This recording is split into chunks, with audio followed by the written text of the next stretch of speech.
It's Thursday, March 4th. This is Jaguars Happy Hour. Jaguars Happy Hour is presented by Duval Motor Company. And now, a guy whose college nickname was the Poutine Dream, J.P. Shadrick. Welcome in. It's Jaguars Happy Hour. J.P. Shadrick, Jeff Lageman, and we have a busy program today. The calm before the storm. The free agency storm is a couple weeks away.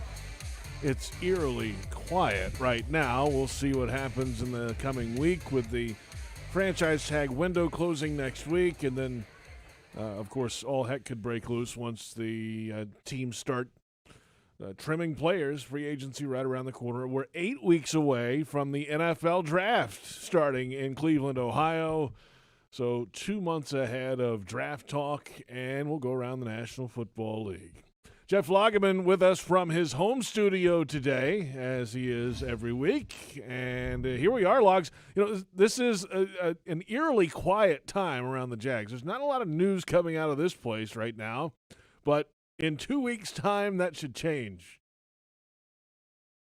Well, it may be quiet for us and for most fans, but make no mistake about it, inside the building, it is incredibly noisy. They have a lot going on. They're trying to figure out exactly which direction that they're going to go in free agency. They're trying to figure out who's going to be available in free agency. They're trying to stack their draft boards position by position and overall. And they're trying to do it with a new staff. I mean, so I think when you have an organization that has kind of been operating for a couple of years or a number of years and has been efficient, it's probably there's a little bit more of a comfort zone. But when you have a new coach, a new design of the organization, a new general manager, and some new components to the personnel staff besides the general manager, there's a lot going on. It's just that we're not hearing about it. But trust me, the Jaguars have a lot going on, and they're working their rear ends off right now. And I think we'll see the fruits of that labor soon. You would think that early in free agency, the first day or two, since the Jaguars have the most money to spend in the NFL, that there'll be players because they have plenty of needs that could be helped by a veteran free agent player to come in right away and play.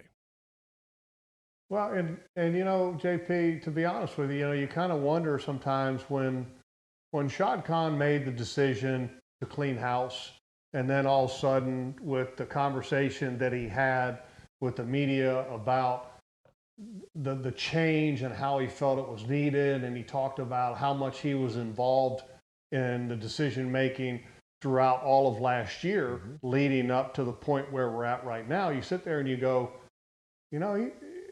he might be smarter than I think a lot of people give him credit for, and that, you have a situation here to where you have an amazingly attractive situation. You have an organization that is flush with cap space, that has acquired great draft picks, and also the timing of that with no Bush. And I'm not saying that he predicted COVID, but I'm just saying that with COVID and the situation that is upon us right now, there's probably not a more attractive new situation in the National Football League than what the Jaguars have. So, to be able to attract what he viewed as the best of the best in Urban Meyer, obviously it worked tremendously. But, you just wonder, what was some of the decisions, and you go back and really were some of the decisions that we've seen kind of put in play here in the last couple months, where some of these decisions may be made maybe longer than that ago, and that now we're only getting a glimpse of really what is happening of the inner workings of this organization. But look, the Jaguars are in the catbird seat, so to speak. This might be the 1 year in the NFL's history that you can improve your team more so maybe than any other year, because of what's going to happen with the cap situation. You're going to see a lot of people that are going to be out of work, and the asking price of a lot of these people that are going to be out of work, I think, is going to drop significantly. And so if you're a team that has cap space, that has needs, which the Jaguars certainly fall into both of those categories, you are in a great position to acquire talent and in a great position to improve your football team. And I'm going to tell you this, JP. Yes. They would be crazy not to try to improve their football team, because the last thing in the world that you want to do is to try to do something like what they did or with Dave Caldwell and Gus Bradley back in 2013, and that was to build through the draft and build through youth. And look, I'm not saying that can't work, but you've got to be able to support a young quarterback who's going to be coming into this organization.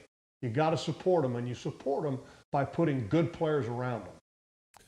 I'm curious too, Logs, once these deals start becoming public, once the new league year hits and free agency opens for business and deals are made and contracts are signed, what kind of deals might we see? Will the players want maybe a shorter deal, and then once this cap expands again a year or two out, maybe they get a little more of the piece of the pie? I wonder how much of that would happen this year. I think it's going to depend on the player.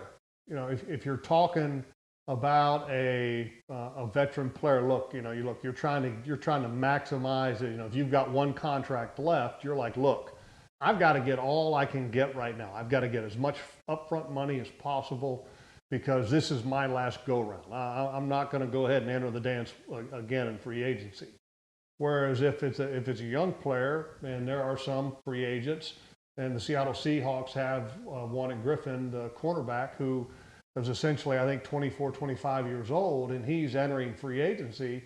Well, for him, look, he might have 2 contracts, maybe 3 contracts, depending on the length of the deals that he signs in his future. So for, I think, a younger player, it would probably be more beneficial to do a shorter term deal, because if you look at what some of the monies are being reported about, what is the expected TV revenue contracts coming in at around $2 billion a year. Right. I mean, you would be absolutely crazy if you're going to do anything longer than a year or two, because you want to get back in free agency again when the TV money is bumped, number one, and number two, when the gates are back open again and teams are making money and concessions and ticketing and parking and everything else. You know, so I think it all just depends on the player and the situation that player is dealing with, JP. But man, if I'm a young guy just entering free agency and I've got, you know, I'm not thinking that I'm going to be done until another 7 or 8 years, man, I'm going to sign a short-term deal and then try to cash in with a big deal like we've seen in the past. Once the COVID situation subsides, TV money is jumped, and things get back to being a little bit more normal, to be able to cash in again on another contract very soon. It's Jaguars Happy Hour. That's Jeff Lageman. I'm JP Shadrick. We're on 1010 AM radio in Jacksonville and on the Jaguars social media pages each Thursday afternoon. We were talking about this on another podcast earlier this week, Logs. You know, the idea of how many new players will be on this final 53 roster after training camp. It's a 1 in 15 team. It's a new coach. It's a new GM. They want to make it in their own likeness. So my idea was like 30 of the 53 might be new faces to the organization next year. Does that sound about right to you? Well, it could be. And well, the reason I said that, because there's 11 draft picks. I think the one free agents coming, you know, undrafted guys that they're going to keep around. That's you're pushing a lot of new guys right there. The one thing that, JP, look, I mean, it very well could be. I mean, you could have 30 new faces easily with 53-man roster, and in reality, you're not really just talking about a 53-man roster. You've got expanded practice squads and a much more liberal situation, because I think the COVID rules, they're not going away in 2021. They're still going to be around, so your roster is really much bigger than 53. But well, with that being said, I think that you could see a significant change. I mean, you could see 30 new faces very easily, but that's not just out of 53. That's out of a much bigger number with practice squad and everything else. And I think, though, that the organization has to be really careful. And when I say careful, I'm not trying to say that they're going to do something and mess it up.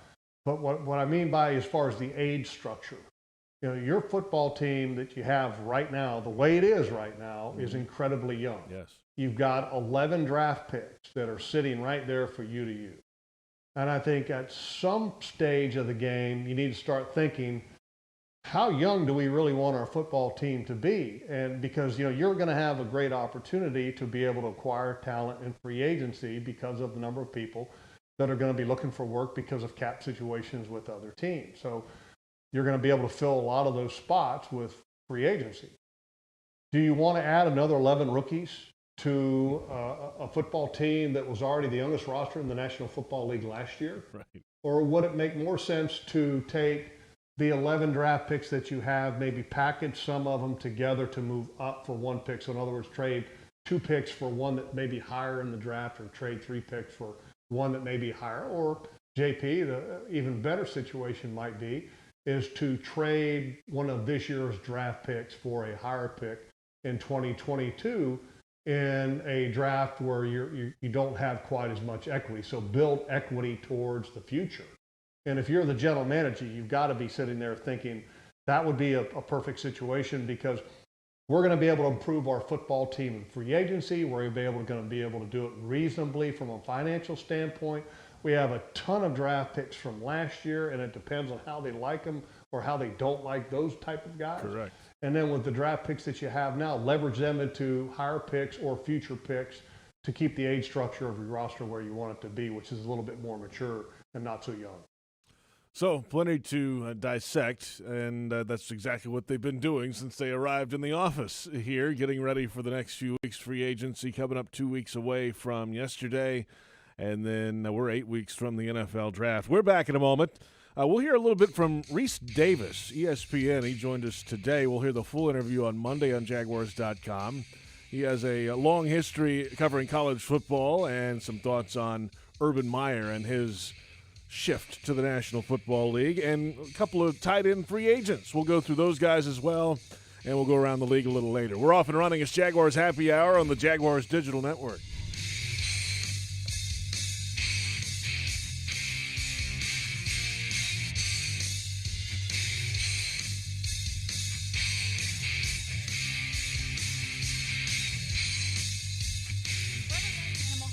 Has always been about helping animals with same-day appointments, walk-ins, and extended hours. Keeping your pets healthy is important to their experienced and dedicated staff. From preventive care, surgical, diagnostic, and emergency procedures, they offer quality pet care at a reasonable cost. Your pets deserve the best, and that's Forever Vets. Visit forevervets.com to learn more and book your first free office exam today. They can't wait to have you as a part of the Forever Vets family. Floridians know what it means to stand together. That's why Florida Blue is committed to the people of Florida by providing health care with lower costs and higher quality. Enroll within 60 days of life-changing events, such as losing your job, to get benefits like plans as low as $0 a month and up to $500 per year towards your premiums in wellness rewards. Call 1-800-750-0164 or visit floridablue.com/care today. Florida Blue is a trade name of Blue Cross and Blue Shield of Florida, Incorporated. These health benefit plans have limitations and exclusions. Hey, it's the Good Greek Spiro, and I am proud to announce that Good Greek Moving and Storage is now the official mover of your Jacksonville Jaguars. The Jaguars are making all of the right moves, and you should too. So when it's time for you to move, do it like the Jags and call the Good Greek. Simply dial ** Greek from your cell or go to goodgreek.com. That's goodgreek.com. Good Greek Moving and Storage, official movers of the Jacksonville Jaguars. Good Greek Moving and Storage, your superhero movers. Welcome to a new era of Jaguars football. The reload has begun, beginning with new head coach Urban Meyer. When you grab a seat in this beautiful stadium, you're going to see a team play really fast. I want a team that plays fearless. Don't miss out on the best seats before they're gone. Lock in your tickets now for the 2021 season by placing a deposit at Jaguars.com.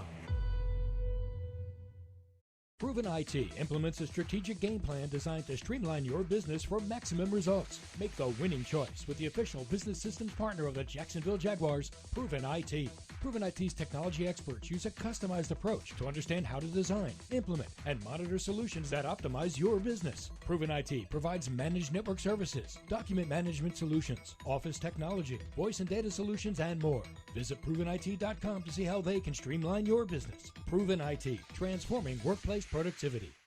You won't find a better deal to keep your ride clean than Scrubble's Flexible Service Car Wash. Start in the tunnel wash and experience state-of-the-art equipment while enjoying a soapy light show. Our quality soaps and solutions keep your vehicle streak-free. Every 3-minute car wash package comes with self-serve vacuuming, lint-free towels, window cleaner, and a free air freshener. Visit us at the St. John's Town Center, Fleming Island, and Atlantic Beach. And coming soon to Kernan and Atlantic. Trust the bow tie. You'll know quality once you arrive. Go Jags!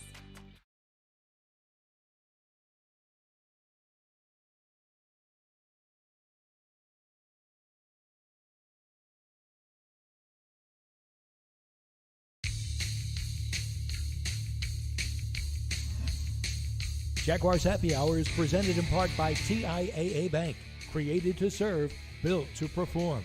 Publix, where shopping is a pleasure. And Baptist Health, changing healthcare for good.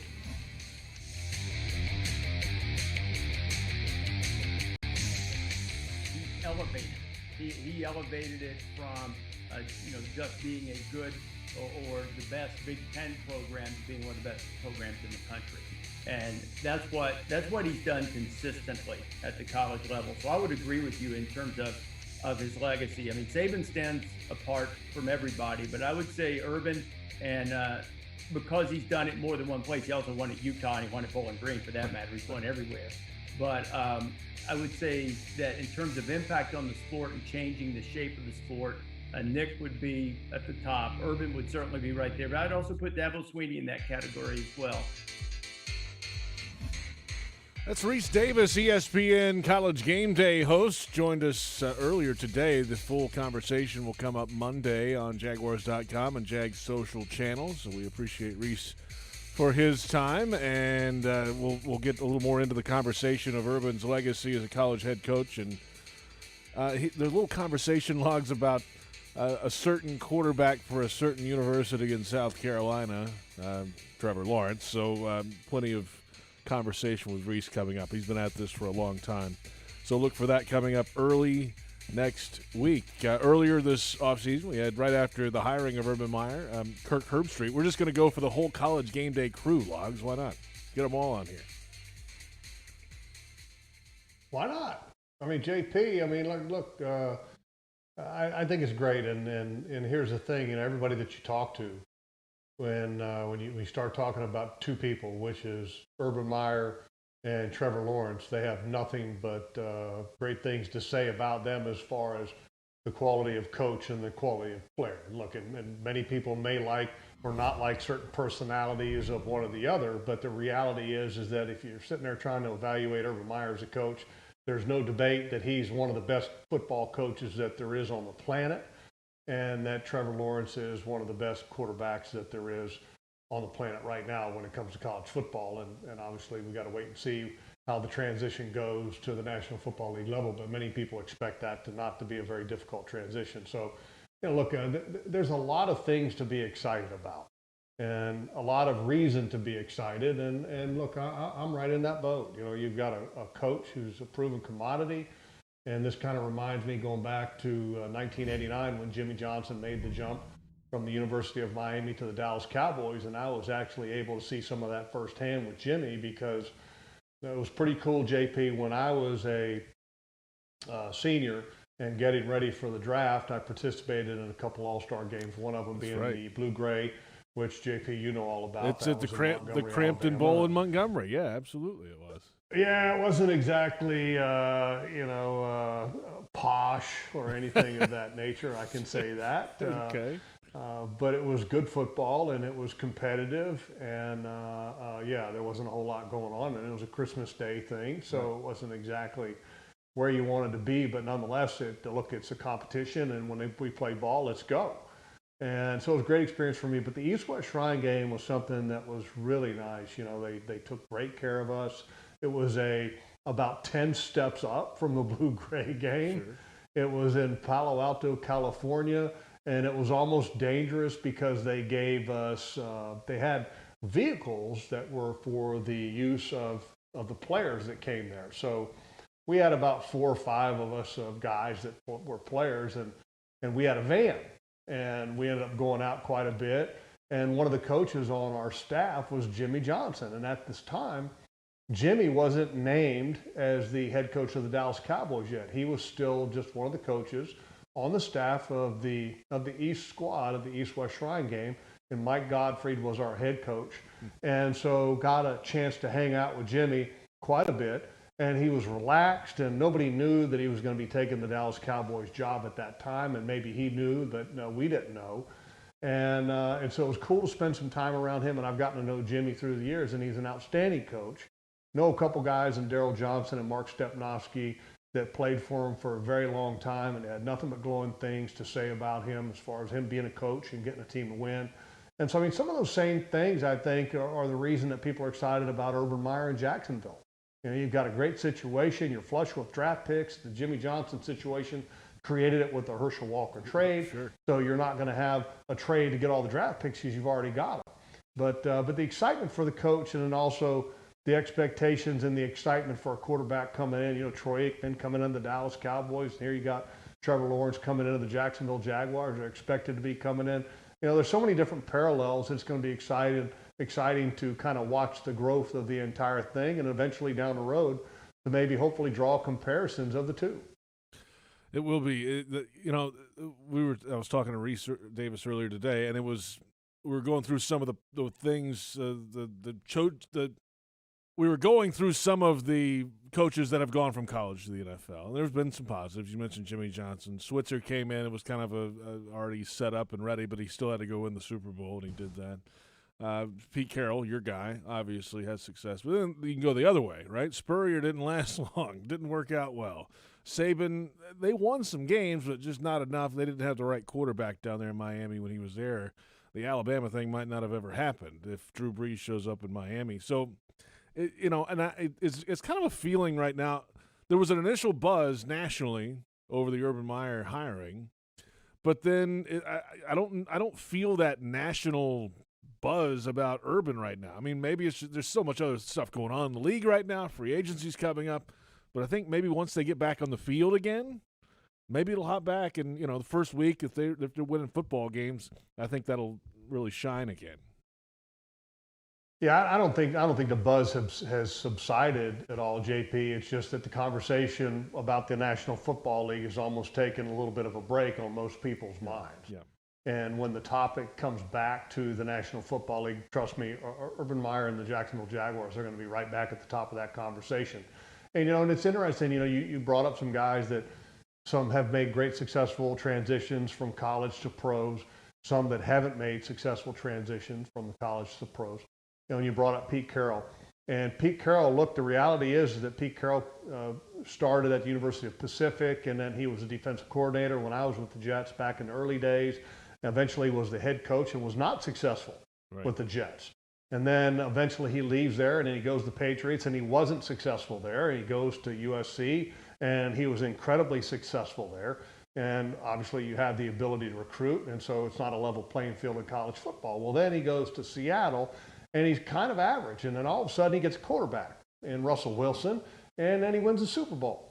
Bill Belichick. I mean, you could look at Bill Belichick, the same thing. Longtime coach of the Cleveland Browns, didn't really have a great quarterback with Cleveland, and then all of a sudden he gets Tom Brady, which is many people consider the GOAT, and then he just starts winning Super Bowl after Super Bowl after Super Bowl. And what quarterback did Nick Saban have? I mean, Nick Saban had Dan Marino, but it was Dan Marino at the end of his reign, and there was absolutely no other help on that roster for Nick Saban to win with. So, look, Howard Schnellenberger, I mean, there's a lot of college coaches that may transition. And the one important factor for all of these guys that make the move from college to pros is that you've got to have a quarterback. And I always say this when you start talking about coaching, and I understand that coaching matters. But the other part of that reality is if you look at all the Hall of Fame coaches that exist in the Pro Football Hall of Fame, how many coaches are in the Pro Football Hall of Fame that don't have a Hall of Fame quarterback? That's right. There's not many. Come hand in hand. There's not many. I mean, Joe Gibbs. Because Joe Gibbs won with 3 different quarterbacks. with Doug Williams and Joe Theismann and Jay Schrader. But I mean, the rest of the coaches. I mean, you're talking about guys that had Hall of Fame quarterbacks to help them win Super Bowls. Hey. And so with Urban Meyer, look, Urban Meyer is no dummy, and Urban Meyer knows that if you're going to win in the National Football League, and he said it in one of his interviews, and he talks about football being a quarterback sport. And he emphasized that it wasn't just about being at the National Football League level. He essentially said it means in everything, and it's important for everything at every level of football, from peewee to high school to college to pros. And he hit it right on the head there. Hey, I've got to correct you on one note, though. You mentioned Nick Saban at Miami. You said Marino. Well, Marino was done in 1999. Remember, the Jags beat him in the playoff game. That was his final game. He retired at that point. Saban got there in 2005, and his quarterbacks the first year were Gus Frerotte and Sage Rosenfels. And then in 2006, the quarterbacks in Miami were Joey Harrington and Cleo Lemon. Boy, some real good ones there, huh? Right. So it tells. I'm trying to. Who was the coach for Dan Marino's last year for Miami? Jimmy Dolphins? Johnson. Jimmy Johnson. That's what I got confused there. I'm sorry. Right. I knew it was a former college coach, but I mean, even the great Jimmy Johnson, of great of a coach as he, and he has Dan Marino, but still he doesn't win. So, Nick Saban had no chance with those quarterbacks, JP. No chance. No, if they'd gotten Breeze, maybe, and they were close to getting him. They just didn't work out down there, and the rest. Hey, look, if I had those quarterbacks, man, I would be turning around and running back to college football at the speed of light.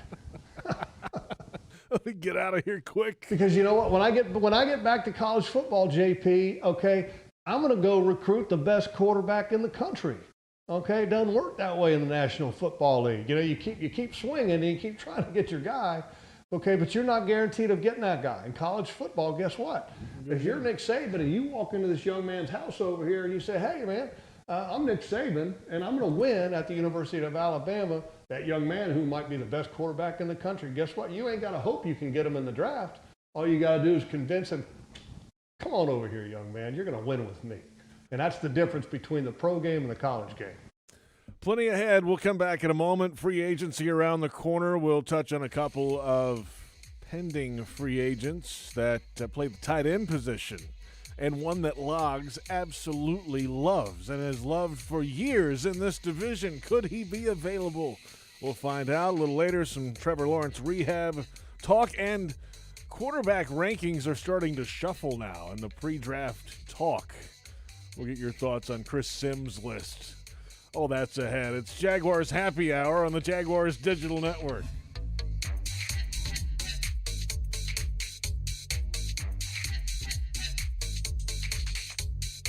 Jaguars fans, here's a great way to pay with pride wherever you go. Exclusively from TIAA Bank, the Jacksonville Jaguars Visa debit card comes with a fierce look and fantastic features, along with the convenience to make purchases online or at millions of locations worldwide. And it's yours, free, when you open a Yield Pledge checking account. Order yours today. Visit TIAABank.com/JagsCard. TIAA Bank is a division of TIAA, FSB, member FDIC, and the official bank of the Jacksonville Jaguars. Headquartered right here in Jacksonville, the CSI Companies is one of the fastest growing staffing firms in the nation. As a proud partner of your Jacksonville Jaguars, CSI knows how important it is to find the right people for your team. See why some of Jacksonville's top companies choose CSI for their staffing needs. Visit thecsicompanies.com or call 800-582-0828 today. That's 800-582-0828 for the CSI Companies. Jaguars fans, did you know that with Drizzly, you can get Tito's handmade vodka delivered to your door in under 60 minutes? Well, you can. And now they're giving all fans $10 off their first order. Use the code JAGS10 at checkout. Just download the Drizzly app or go to drizzly.com and make sure you're all set to mix it up with Tito's handmade vodka for the perfect game day. That's DRIZLY.com. And remember to use the special code JAGS10 to save $10 on your first order. 80 proof Tito's handmade vodka. Distilled and bottled in Austin, Texas. Crafted to be savored responsibly. At Tropical Smoothie Cafe, one taste and you're feeling good now, smiling wider now, seeing brighter now, bucket dunking now, namasteing now, popping a wheelie now, living lighter now. You're on Tropic Time now. And on Mondays, try our Jaguars Duval Delight Smoothies for $2.99. And you're roaring louder now, end zone dancing now, sipping spirit now. You're on Tropic Time now at Tropical Smoothie Cafe. Why live with foot or ankle pain? If you have persistent pain, numbness, tingling, burning pain on the bottom of your foot, or swelling that doesn't improve with home treatment, it may be time to see Jacksonville Orthopedic Institute. Our foot and ankle specialists have innovative new options to help you get back in the swing of things without persistent pain that slows you down. Call JOI 2000 or go to joionline.net for an appointment. With over 100 years of experience, Duval Motor Company knows experience counts, both on the field and under the hood. That's why all of their service departments are staffed by certified professionals who take pride in servicing any make and model, not just the vehicles they sell. Keeping your vehicles on the road is what drives Duval Motor Company. They know how much you depend on your car, and you can depend on them to put service first. Any make, any model, any location. DuvalMotorCompany.com.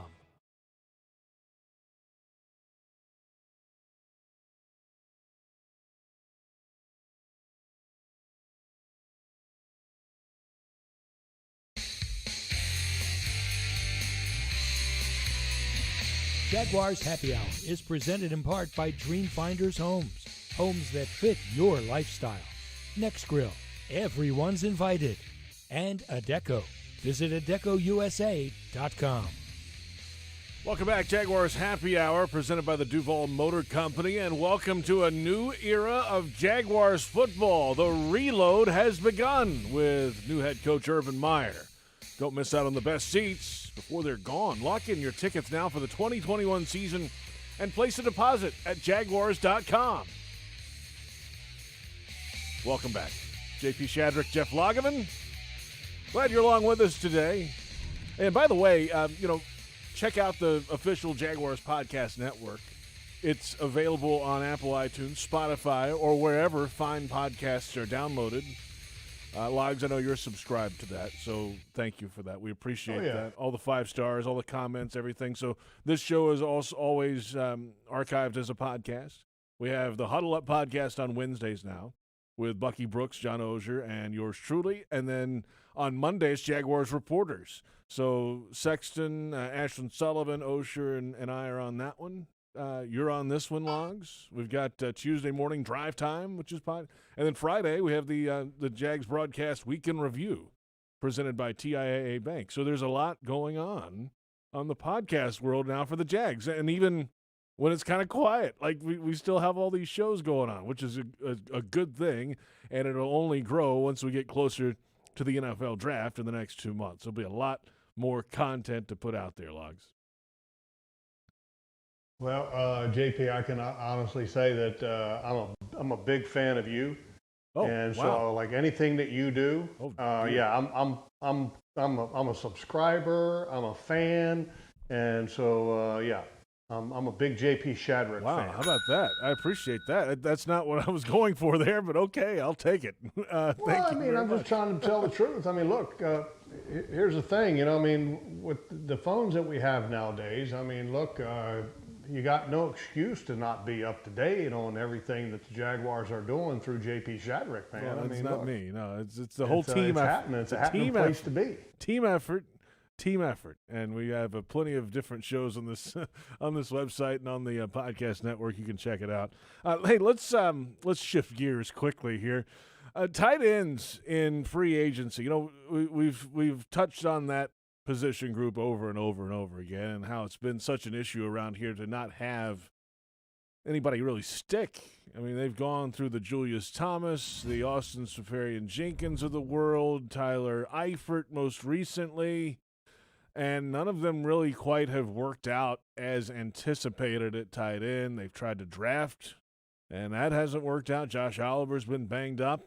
He hasn't been able to play, so now it's, at some point you got to figure this thing out. And Bucky made a pretty good point the other week on the Huddle Up podcast, Bucky Brooks. And, having tight ends is great, but you have to have a history and a way to use the tight ends effectively. And I think the match of that, Bevel and Schottenheimer, let me jump in there real quick and guys. leave the graphic up for a minute because I want to go through some of these guys here real quick because I got a thought on each one of them. Okay. Tyler Davis was a draft pick last year that disappointed big time. And so his opportunity to make the roster this year, I think, is in doubt. Tyler Eifert is a veteran guy, you know, and he was okay. But I mean, the reality is you're not paying for what you're getting. You need to go get somebody that's young, that's got speed, that can threaten the middle and threaten the deep part of the field. Ben Ellefson is a guy that I like. I think he's got a real chance. I think he's much better than Tyler Davis. All you have to do is look at how many times that Ellefson was active compared to Tyler Davis. Last year, James O'Shaughnessy was essentially playing on one leg. Eric Saubert was kind of an afterthought because they weren't getting anything out of Tyler Davis, and they bring Saubert in, who had been around a little bit, and he becomes kind of on-the-line type of tight end. And Josh Oliver is very intriguing because, you know, what can he do? We don't know. I mean, he's like the Christmas present that you keep forgetting about every year, and it gets left in the back of behind the tree, and everybody forgets about it. And then you're like, well, let's just save it for next year. We'll open it up next year. Well, then next year rolls around and gets forgotten about it behind the tree again. And the reason why is because he's been hurt. And that's not good. I mean, here's the reality. If you're going to play in the National Football League, the first and most important thing is availability. It's not about your ability. It's about availability again. And so hopefully he can get on the field this year and stay healthy. But look, you got to go find your guy. And when I say find your guy, you need to find somebody that can threaten the field, that has speed, that has quickness, that is going to provide a comfort level for a young quarterback. I love Jonnu Smith of the Tennessee Titans, and I've made that known many times before. And I think if he will be available, the Tennessee Titans are going to have some cap issues, and so he is expected to be on the market. Now, last year, he had a somewhat of an injury-plagued year, had some knee issues, and was active for about 14 games, but a lot of the games that he was active, he just wasn't very effective because of the injuries. But when he is on his game, Jonnu Smith, I think, he's not at that top tier, but I think he's a notch below. And look, if you can get a notch below that top tier of the guy who's in Kansas City and the guy that's in San Francisco, you'll take that any day of the week. And what I like about Jonnu Smith, he is competitive as the day is long. He is a good, willing blocker. He's got quickness, and he's got the ability to do things after the catch. And that's what you want with a tight end. So I think you got to take a strong look at him. And here's the other thing. Yeah. Delanie Walker, who was the longtime Tennessee Titan, is a guy that wants to get back into the game. He sat last year out. How old is he? And there would be little to no risk with a guy like Delanie Walker. So do you take a chance on him? When I say a chance, you're not taking a financial chance, because I think it would be a minimum guy.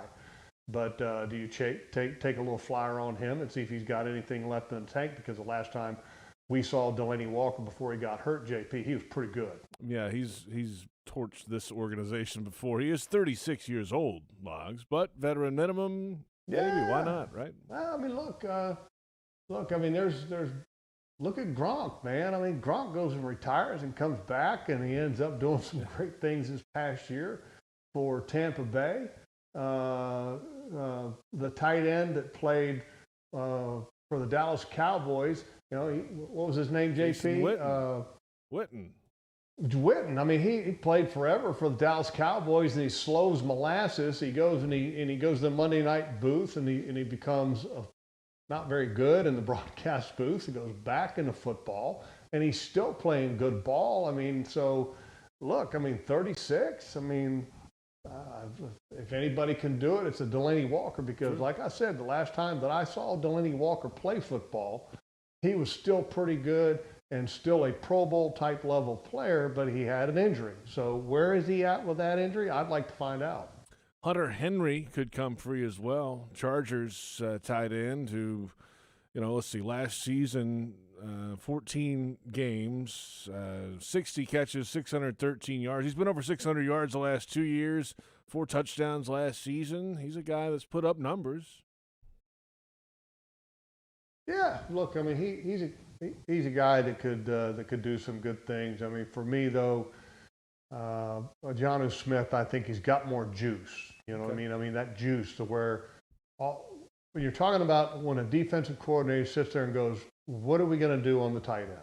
How do we treat him? Do we treat him as a receiver? Do we treat him as a tight end? Do we treat him as a blocker? I mean, those are the guys you want does Hunter Henry do that for you? Does he strike fear? How many touchdowns did Hunter Henry have last year, JP, with those 60-some-odd catches? Four.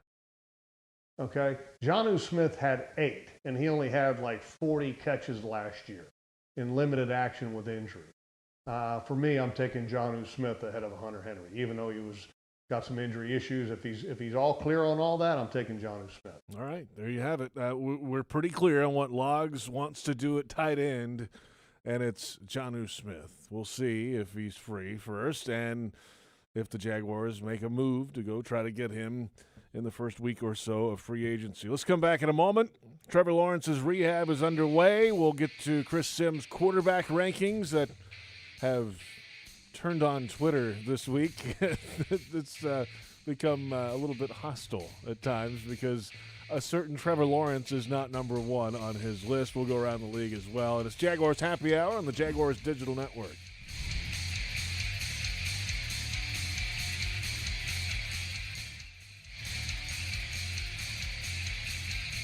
Hi, this is Dr. Patrick Basil of Basil Plastic Surgery and Wellness.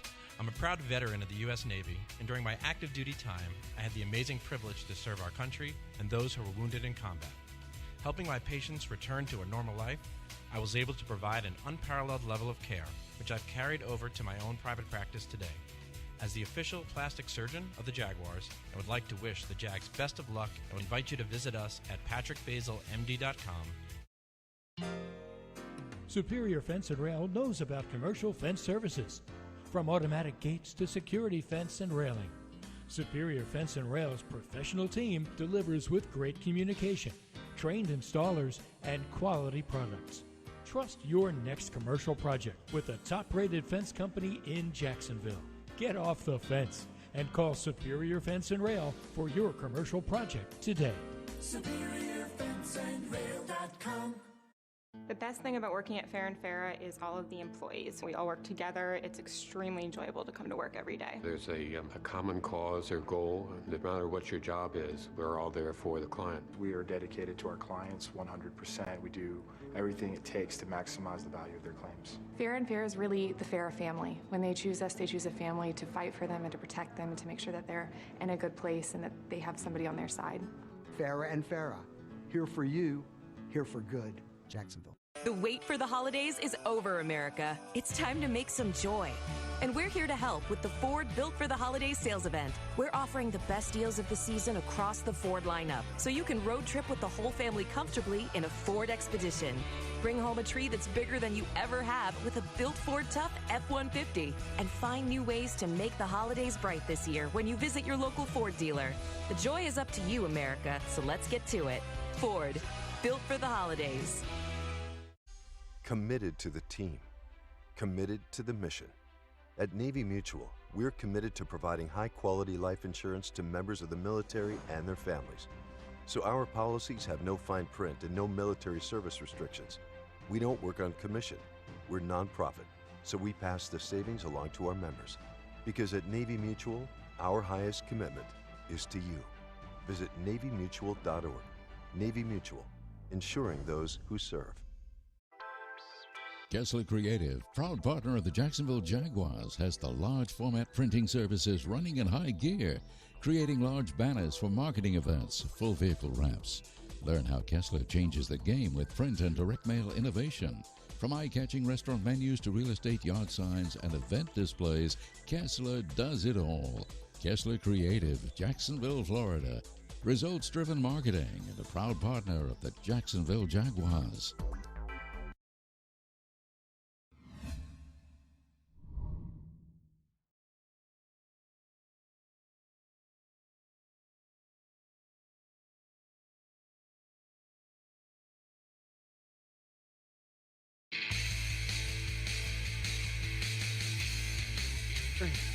Welcome back, Jaguars Happy Hour. JP Shadrick, Jeff Lageman.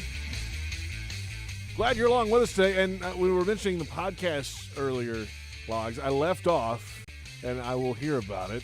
So I made a correction here. The Ozone podcast is also each week hosted by our good friend John Ozier. The Ozone podcast.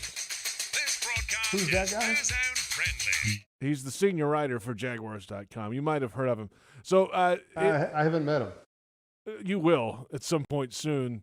And it doesn't sound familiar. Well, we'll get you in touch. Early next week, the next Ozone podcast will come out with Peter Schrager from NFL Network. He has a great visit Ozone does each week with a great national guest or coach or player or whoever is the topic of the week. So that'll come out early next week. My apologies to Ozone. I'm sure since he's look, so JP, into Happy. look, I love Ozone. I'm just kidding. I'm just kidding. I can Johnny tell. O is. I can tell. I will say this. John is Johnny Ozone, whatever you want to call him, one of the most talented writers that there is in the National Football League. I think that Jacksonville's very fortunate to have him, and I'm being serious about this because I'll give you an example. The Indianapolis Colts, and since I've been doing the broadcasting of the football games, which, if you go back to doing television, which you go all the way back to, my first year of doing that was 99 with Fox, and then eventually with radio starting with the Jaguars in 03. Mm-hmm. Whenever I did an Indianapolis Colts game, the Colts PR department, was terrible. Okay. When I say that, they, because it was the Peyton Manning era, so you'd open up the public relations guide in the weekly release, and it was just all this statistical information, and you're like, look, dude, I don't have time. This is not a statistician broadcast. I don't have time to go through 50 pages of how great Peyton Manning is just in the numbers. Just give me the Cliff Notes version. Give me a summary. Give me bullet points. Give me information. And the Colts never gave that to you. So you know what I did? At the time, Johnny had already left Jacksonville, and then he was actually writing for Colts.com. Mm-hmm. I would get all of my little tidbits and nuggets of information that would help our broadcast from John Osher's writing on Colts.com and then wherever he was at, because there was a period of time that he wasn't, but he was still covering the team. That's how good of a writer John Osher is. He never missed anything when it came to the Colts, and I relied on him to get my Colts information. So and that's the God's honest truth. Yeah. I'm not trying to say that to pump up Johnny Osher. Trust me.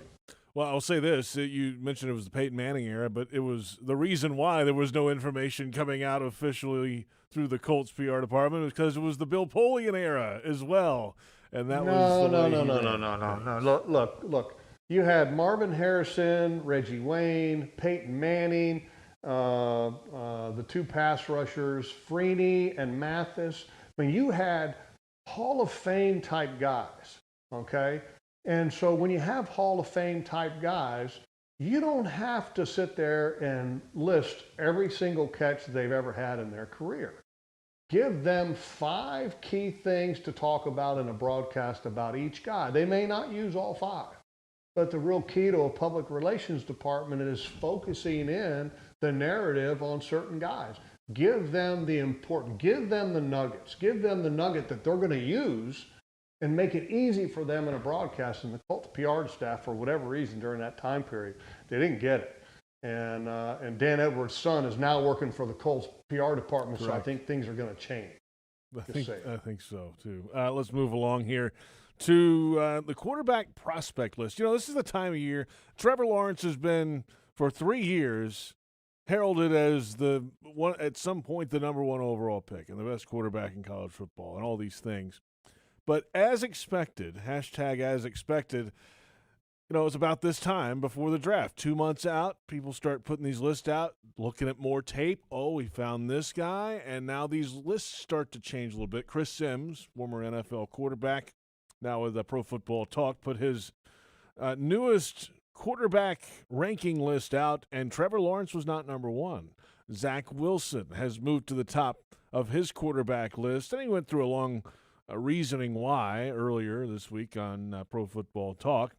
But this is that time frame when people look at maybe some reasons why you shouldn't pick a guy over another, and lists change, and you find tape. Tell me the big reason why Chris Sims thought that he should be over Trevor Lawrence. Basically, it was a complete package, can make the big-time throws. He has the mindset of, he actually dropped names like Aaron Rodgers and Patrick Mahomes. He has that type of arm ability, he said. So Chris Sims is now Sigmund. So Chris Sims is now Sigmund Freud. I don't know. He's digging into the mind right.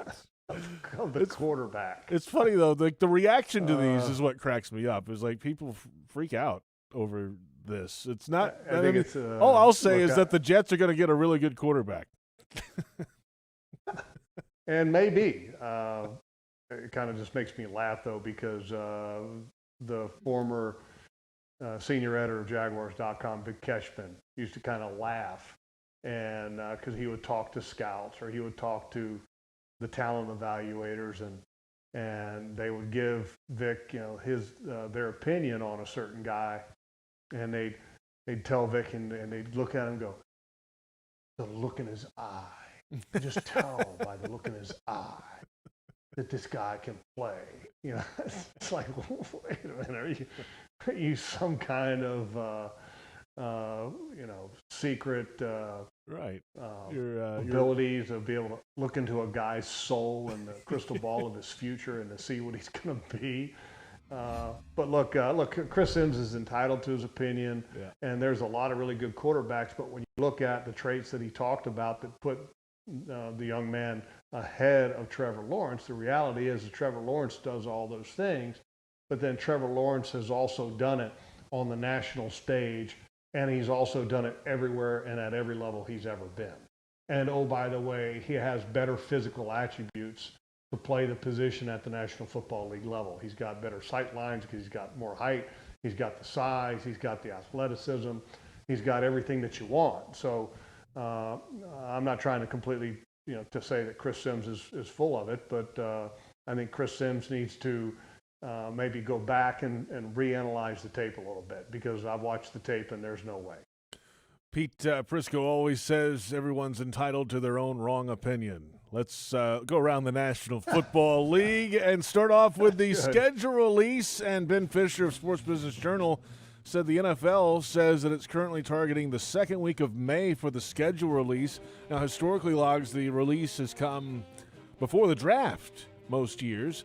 And then last year, of course, it was pushed back into early May, and it could be even deeper. And the reasoning is because of the talk of the 17-game schedule that could be coming after NFL owners' meetings at the end of March, and the television deals, all that combined, could push that announcement back. And that's a big off-season milepost to really get people fired up for the season ahead. Well, that would be a lot to do in one off-season, to be able to negotiate new TV deals, to expand the season to 17 games, and also do it, by the way, we still have a global pandemic going on. I mean, that would be a lot to be able to accomplish. But I think the league needs to focus in on, for this year, this is just my opinion, they need to focus in on 16 games for this year, make that the focus, and worry about getting things more back to normal with the COVID situation before you say, okay, let's just go to 17 games. And look, I understand that there's a lot of money at stake, okay, and totally get it. And that's not going to go away in the future, though. You still have the ability to get to 17 games. I think you got to find a way to get more normalcy for your season this year with 16 games, to where you're starting to find a way to bring fans back, et cetera, before you start saying, holy, let's go ahead and add 17 games, But the amount of money that they're talking about, I think with the networks, obviously entails, and the reason for some of the sizable increases in the money is due, I think, in large part to them talking about 17 games. And so at some point, you've got to go ahead and stop talking about it and do it, and then commit yourself to that, and then you make a lot more money. I get it. But I think this year, I think you have to commit to getting back to more normalcy with 16 games and still dealing with a global pandemic before you're worrying about adding a 17th game. That's just my opinion. Well, we all know this next player has never met a microphone he doesn't like, and he's using one lately. Jalen Ramsey, Rams cornerback, is in the media again this week. He says Deshaun Watson is, quote, extremely serious about not playing for the Texans again. That was on the Huddle and Flow podcast this week. Of course, Ramsey and Watson have the same agent. There's a notorious picture, not notorious, there's a photo of all three of them together that Jags fans, some of them I think is kind of rubbed them the wrong way. When Jalen was still with the Jaguars, of course, he was photographed with the Texans quarterback. I think that was during the season, come to think of it. It might have been during the back injury issue. All of that combined. So Watson. It was, JP. Yeah. You're correct on all of that. So Watson is extremely serious, apparently, about not playing for the Texans again. How about that? Are you surprised? Well, what is Jalen Ramsey breaking news there? No. So look, I mean, I think everybody knew that Deshaun Watson was very serious. And you're going to find out how serious he is when he starts to put his paychecks at risk by not playing for the Houston Texans. And will it get to that point? I don't know. But if you want to find out how serious that Deshaun Watson is, and if the Texans truly want to find out how serious Deshaun Watson is, see if he will forego millions of dollars to not play for you. That's the way you're going to find out how serious he is. And I know this. I would have a hard time, passing up 15, 16, 18, $20 million or whatever he would consider losing this year if he doesn't play. And it might even be more than that. I don't know. You'll never get it back once you don't get it to begin with. Ask Yannick Ngakoue if you get that money back. Ngakoue turned down a pretty sizable deal by the Jaguars a couple of years ago, and he's not going to see that again. And right now, I think that if he could go back in time and revise his personal history, I think he might take that deal. Maybe I'm wrong. I don't know. But from a financial standpoint, he would have done much better by taking the Jaguars deal at that time. An update on the Ben Roethlisberger situation in Pittsburgh. Adam Schefter reporting today that Big Ben agreed to take a $5 million pay cut in the final year of his contract this season. It spreads his cash payout into the 2022 season. It lowered the cap hit by $15 million. And the cap hit was going to be $41 million and change, Logs, so they needed a little space to get some things done, and he will be the quarterback of the Steelers this year. So, in other words, he took a pay cut, and then they tacked how many years onto the contract to lower his cap hit? Great question. Can't because, find. That's the only way. See, that was the tricky part about Ben Roethlisberger that made it such a difficult situation for both Ben and the Pittsburgh Steelers, because you couldn't just say, oh, we're going to ask Ben to take a pay cut. Because even if he just took a pay cut, the amount of money that was still going to be applied to the cap, in other words, you needed to try to find a way to add years to the current contract that he had to be able to lessen the hit for this year, 2021. And essentially what you're doing, unless Ben plays in the future for extremely cheap, is you're still continuing to kick the can down the road, so to speak, on dealing with the salary cap issue of Ben Roethlisberger. But here's the one thing. I'm glad that he's back, because Ben Roethlisberger is he is the Pittsburgh Steelers in my mind. And it's an organization I think is going to undergo a tremendous amount of change this offseason. It's going to look a little different next year. But look, I mean, when you watch football, sometimes you just, certain guys are what football is about. I mean, Ben is the Pittsburgh Steelers. For many years, Tom Brady was the New England Patriots. And this year, it was very different that he wasn't. Drew Brees is the New Orleans Saints. Will he be back? I don't know. So, I mean, there's certain things that are very comforting in football to have your favorite player or one of your more likable players to stay with their team. So I'm glad that happened. All right, we've made it to the end of another edition of Jaguars Happy Hour. Logs, have a fantastic weekend. We'll catch up again with you next week. Jeff Lageman out of here. Podcast stuff. Yeah, subscribe and give us 5 stars and a comment while you're at it, Logs, and we'll entertain you daily on the Jaguars official podcast network. Again, look for the Reese Davis interview coming up Monday on Jaguars.com. Thanks to our entire crew, Joe Fortunato, Brent Reber. I'm JP Shadrick. Thank you for listening, and thanks for watching on Jaguars.com. This is Jaguars Happy Hour on the Jaguars Digital Network.